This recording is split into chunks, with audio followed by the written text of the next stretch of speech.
नमस्कार, कैसे हो आप? और उम्मीद है कि आप खुश होंगे, खुश होने भी चाहिए। एक्चुअली मैं 2 दिन से इसलिए वीडियो नहीं बना पा रहा था क्योंकि थोड़ी-सी मेरी तबीयत खराब थी और थोड़ा-सा एग्ज़ाम का प्रेशर था, तो एग्ज़ाम के लिए फ़ोकस कर रहा था, राइट? ठीक है ना? I am sorry. और सबसे बड़ी चीज़ ये होती है कि जब हम स्टडी कर रहे होते हैं ना, तो स्टडी के लिए सबसे ज़्यादा ज़रूरी चीज़ होती है, वो होती है कंसिस्टेंसी। ये आपने कई बार बोला है और मैंने उसको फ़ॉलो भी किया है। और मैं सबसे ये बोलता हूँ कि जो भी स्टूडेंट स्टडी कर रहे हैं उनको कंसिस्टेंसी फॉलो करनी चाहिए, राइट? ठीक है। एक्चुअली जैसे हम ग्रेजुएशन करते हैं तो ग्रेजुएशन में हम किस तरह से पढ़ते हैं। एग्ज़ाम होता है, एग्ज़ाम से पहले एक रात सिलेबस को देख लेते हैं और पूरी रात पढ़ डालते हैं और सुबह जाके एग्ज़ाम लिख देते हैं। एक्चुअली मैंने इंजीनियरिंग की है, तो इंजीनियरिंग में तो ऐसे ही हुआ करता था। एक रात अगर एग्ज़ाम के होने से एक रात पहले पूरी रात पढ़ते थे, पूरा दिन पढ़ते थे, 24 घंटे पढ़ते थे और सुबह जाके एग्ज़ाम लिख दिया करते थे और परसेंटेज अच्छी आ जाती थी। टॉप तो नहीं, पर हाँ, ठीक-ठाक अच्छी आ जाती थी। आई, राइट? ठीक है ना? लेकिन हम जब कॉम्पिटिटिव एग्ज़ाम की बात करते हैं, जब कॉम्पिटिटिव कॉम्पिटिटिव एग्ज़ाम की तैयारी करते होते हैं,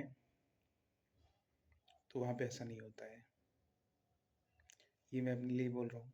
आप तो मेहनत कर रहे हैं, आप तो ईमानदारी से मेहनत कर रहे हैं और अच्छे से पढ़ भी रहे हैं। बेसिकली ये मैं अपने लिए बोल रहा हूँ क्योंकि यहाँ पर एग्ज़ाम में, ये जो कॉम्पिटिटिव एग्ज़ाम है, जिस जो ज़िम्मेदारी हमने ली है, जिस ज़िम्मेदारी के लिए हम तैयारी कर रहे हैं, बेसिकली ये जो एग्ज़ाम है, ये कंसिस्टेंसी माँगता है एग्ज़ाम से 6 महीने पहले स्टार्टिंग से, ये आपको पता है।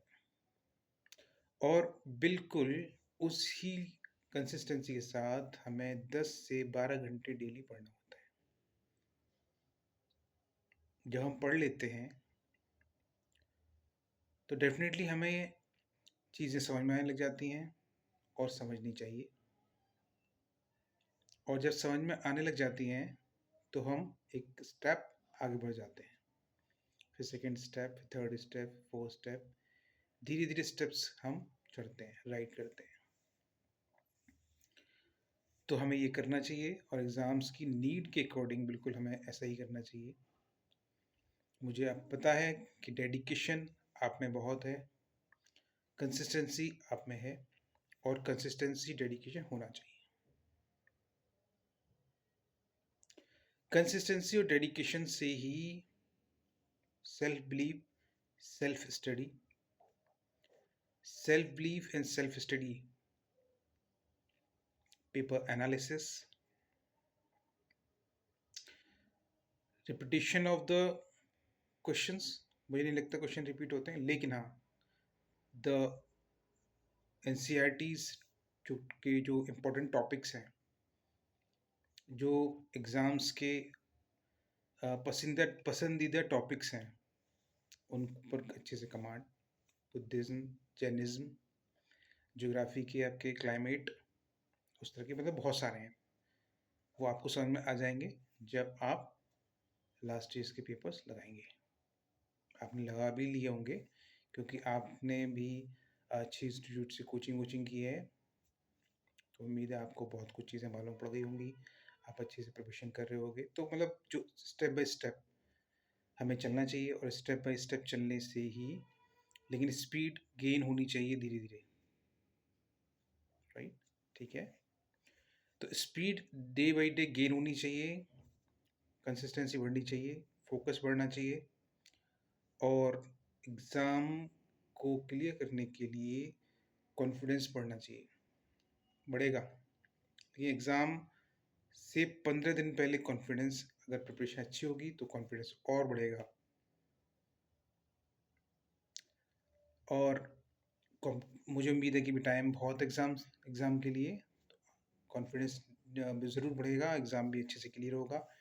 तो कॉन्फिडेंटली एग्ज़ाम की प्रिपरेशन करते रहिए, अच्छे से करिए, सब चीज़ों को सेकेंडरी कर दीजिए क्योंकि सिर्फ सक्सेस इज़ परमानेंट, और जितने भी हर्डल्स हैं वो सब टेम्परेरी हैं, राइट?